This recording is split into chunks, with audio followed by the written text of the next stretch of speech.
अस्सलाम वालेकुम नाजरीन, मैं हूं आपकी host doctor Afifa and welcome to SD clinic. नाजरीन, आज हम बात करने वाले हैं आर्टिफिशियल इंटेलिजेंस के बारे में। जहां एआई ने हमारी ज़िंदगी के बहुत सारे मामलात को आसान कर दिया है, वहीं मेडिकल की फील्ड में भी बहुत अहम किरदार अदा कर रहा है। इस बारे में बात करने के लिए आज हमारे साथ मौजूद है एक बहुत expert doctor. Welcome the one and only doctor Sakina Zoya. अस्सलाम वालेकुम मैडम। वालेकुम अस्सलाम। कैसी हैं आप? मैं बिल्कुल ठीक, आप कैसी हैं? मैडम, सबसे पहले तो हमें अपने बारे में कुछ बताइए। Well, I am doctor Sakina Mohammad Zoya. मैं मेडिकल एजुकेशनिस्ट हूँ और इसके अलावा मैं आर्टिफिशियल इंटेलिजेंस के कोर्सेज कराती हूँ, वर्कशॉप्स कराती हूँ और मेडिकल प्रोफेशनल्स को ट्रेन करती हूँ रिगार्डिंग टेक्नोलॉजी। तो ये एक मुश्किल काम है या आपके लिए ईजी है या पैशनेट है? नहीं, मेरा तो मेडिकल एजुकेशन मेरा पैशन है, तो टेक्नोलॉजी मेरा पर्सनल इंटरेस्ट उसमें बहुत ज़्यादा है, तो I enjoy this. Okay madam, AI आजकल बहुत किरदार अदा कर रही है हमारी ज़िंदगी में, तो किस लेवल तक ये वर्क कर चुकी है? ऑलरेडी अभी अगर हम अपनी ज़िंदगी में देखें तो हर जगह आर्टिफिशियल इंटेलिजेंस ऑलरेडी आ चुकी है। अगर आप अभी अपना फ़ोन खोलें, यू लुक एट व्हाट्सएप, आपके व्हाट्सएप में मेटा एआई होगा जिससे आप कोई भी क्वेश्चंस पूछें, डायरेक्शंस पूछें, वो आपको बता देगा। इसके अलावा जब आप फॉर एग्जांपल इंस्टाग्राम पे जाते हैं और आपको बहुत ही पर्सनलाइज्ड एड्स आते हैं और आप अक्सर हैरान हो रहे होते हो कि ये ऐड कैसे आया है, मुझे I was just thinking about it, तो वो भी आर्टिफिशियल इंटेलिजेंस की वजह से होता है। सेल्फ ड्राइविंग कार्स, आपने पता होगा आपको, टेस्ला वगैरह जो आए हैं, तो उसके अंदर भी AI is playing an important role. And besides that for us medical professionals, artificial intelligence health care में बहुत इंपॉर्टेंट रोल कर रहा है। Not just health care, medical education के अंदर। यही मेरा आपसे सवाल है कि मेडिकल एजुकेशन में एआई किस हद तक काम कर चुका है, या क्या ऐसा है कि स्टूडेंट्स और टीचर्स के लिए क्या वर्क कर रहा है? हेल्थ केयर के ये दो सेपरेट पोर्शन हैं, तो मैं इसको क्वेश्चन को ऐसे ही ट्रीट करूँगी। नंबर वन पे है कि हेल्थ केयर के अंदर ये क्या कर चुका है। एक तो जैसे वर्चुअल नर्सेज होते हैं, वर्चुअल डॉक्टर्स होते हैं, वो लोग जिनके पास हर वक्त एक डॉक्टर की अवेलेबिलिटी नहीं होती, वो उनसे हेल्प ले सकते हैं।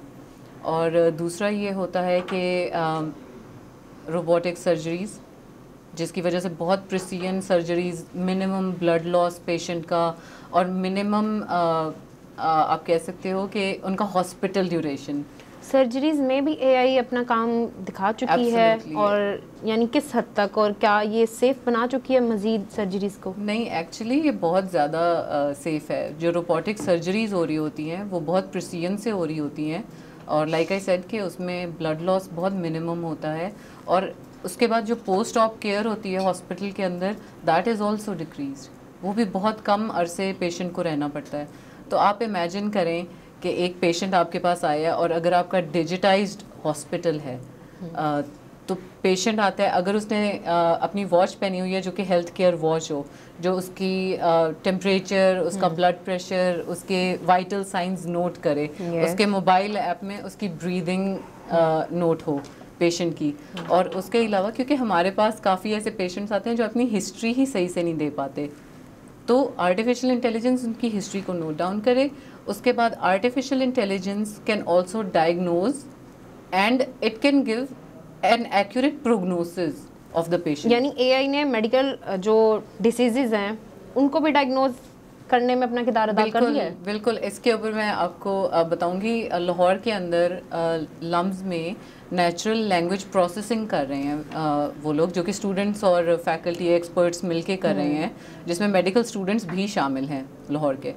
तो उसमें उन्होंने ये किया है कि हिस्ट्री टेकिंग, और वो इट्स बेसिकली वो ये कर रहे हैं कि इंग्लिश और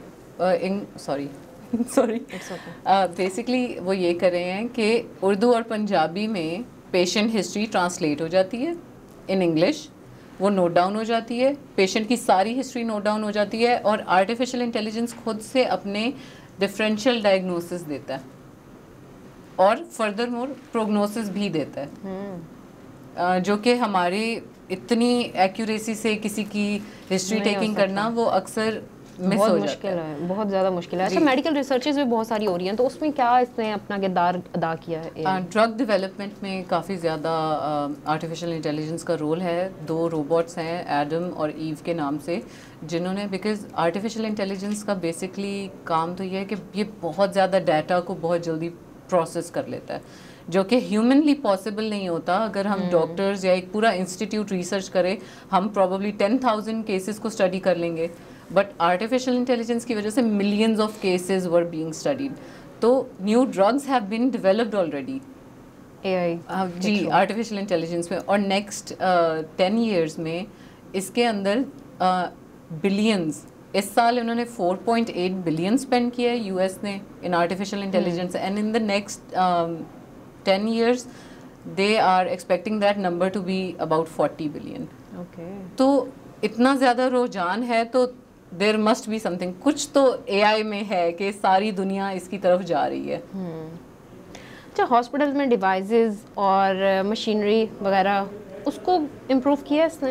एक जो चीज़ बहुत अच्छी आर्टिफिशियल इंटेलिजेंस कर सकती है और हमारे पास वो अनफॉर्चुनेटली इतनी प्रैक्टिस नहीं हो रही, वो ये होता है कि ये मटेरियल एलोकेशन जिसको आप कह सकते हैं कि कौन से फार्मेसी पे, कौन से इंस्टीट्यूट में इस चीज़ की रिक्वायरमेंट है, और आर्टिफिशियल इंटेलिजेंस की बेसिस पे वो खुद ही डिवाइड करना शुरू कर देता है कि ये इक्विपमेंट वहाँ पे अवेलेबल होनी चाहिए, ये मेडिसिन वहाँ पे अवेलेबल होनी चाहिए।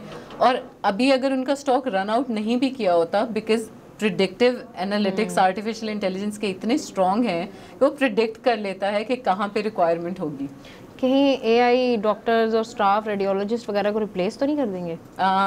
रेडियोलॉजी में हेल्प कर रही है। I don't think artificial intelligence replace कर सकती है डॉक्टर्स को, वो नहीं कर सकती। हाँ, पर वो डॉक्टर्स जिनको आर्टिफिशियल इंटेलिजेंस आती है वो उन डॉक्टर्स को रिप्लेस करेंगे जिनको नहीं आती।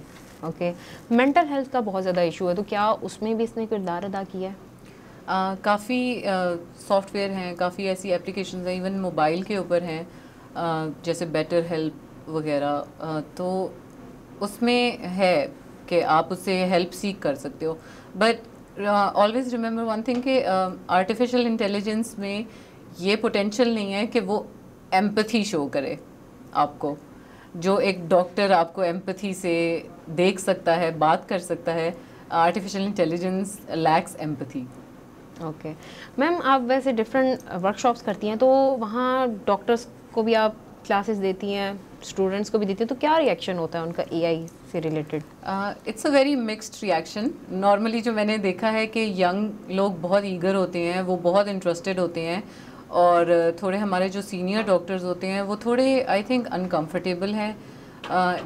एक नई चीज़ है उनके लिए, और ये हमेशा ही होता है ऐसे कि जब भी कोई नई टेक्नोलॉजी आती है, कंप्यूटर्स आए तो यही रिएक्शन था, इंटरनेट आई तो यही रिएक्शन था, सोशल मीडिया आया तो यही रिएक्शन था। एक रेजिस्टेंस होती है नई चीज़ सीखने में, उसको अंडरस्टैंड करने में, पर overall the response has been good.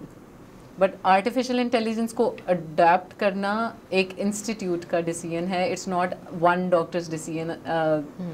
अगर हम मिलके इसको लेके आए तो हम लोग प्रोग्रेस इसमें कर सकते हैं। ओके मैम, इसके बाद हमारा एक सेगमेंट है रैपिड फायर सेगमेंट, जिसमें कुछ मैथ और फैक्ट होंगे आपकी ही फील्ड से रिलेटेड। तो पहला क्वेश्चन है कि AI ने इंसानों की प्रैक्टिस को बहुत ज़्यादा कम कर दिया, मैथ और फैक्ट?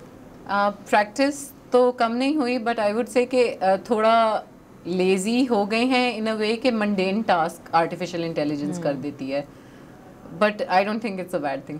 ओके, ये अच्छी चीज़ है। AI ने फ्यूचर डॉक्टर्स और रेडियोलॉजिस्ट को रिप्लेस कर दिया है, मैथ है या फैक्ट है? रेडियोलॉजिस्ट को तो यस आई वुड से कि आर्टिफिशियल इंटेलिजेंस काफ़ी ज़्यादा एक्सरेज की प्रेडिक्शन वो खुद ही कर लेता है, पर हम लोग आर्टिफिशियल इंटेलिजेंस पे डॉक्टर्स कम्प्लीटली रिलाई नहीं कर सकते।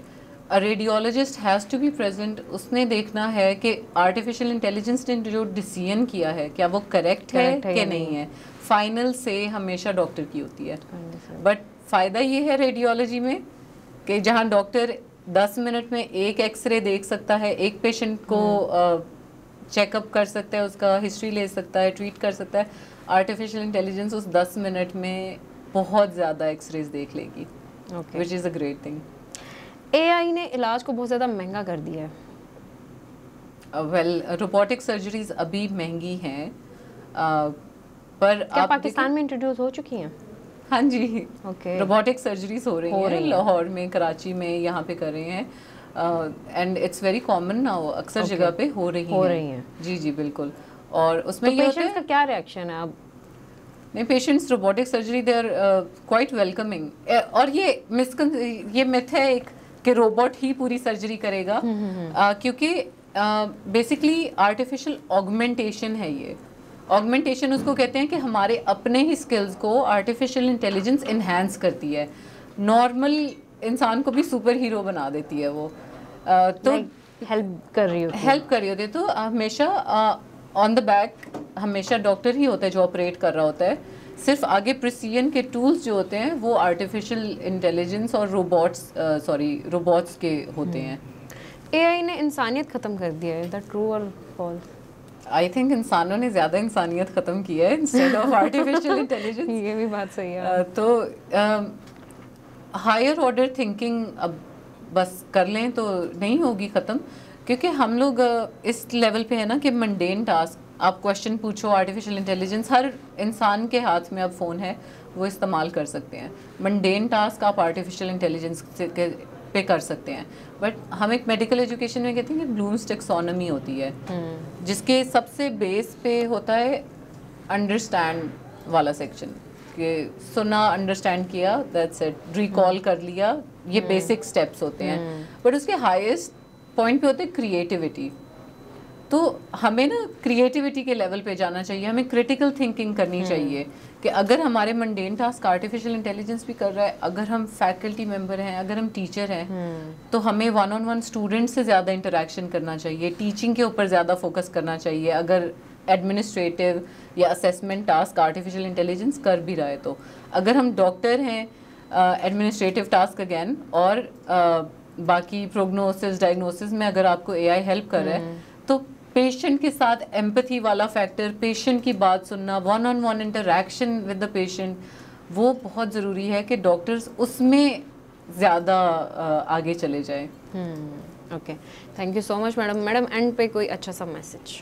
तो मेरा मैसेज सबको ये है, हेल्थ केयर प्रोफेशनल्स को भी, स्टूडेंट्स को भी, और फैकल्टी मेंबर्स को भी, कि प्लीज़ अपना माइंड ओपन रखें। आर्टिफिशियल इंटेलिजेंस को लेके बहुत टेक्नोलॉजिकल एडवांसमेंट्स हो रही हैं, हेल्थ केयर में भी, मेडिकल एजुकेशन में भी। तो always try to learn new things. हमें लाइफ लॉन्ग लर्नर होना चाहिए, और उस पर अगर हम अमल करेंगे तो हम हमेशा will stay one step ahead. Thank you so much madam. Thank you. अब दे अपने होस्ट को इजाज़त। उम्मीद करती हूँ आपको आज का प्रोग्राम अच्छा लगा होगा। मिलते हैं अगले प्रोग्राम में मजीद डॉक्टर, मजीद इन्फॉर्मेशन के साथ। तब तक अपना और अपने प्यारों का ख्याल रखिए। अल्लाह हाफिज़।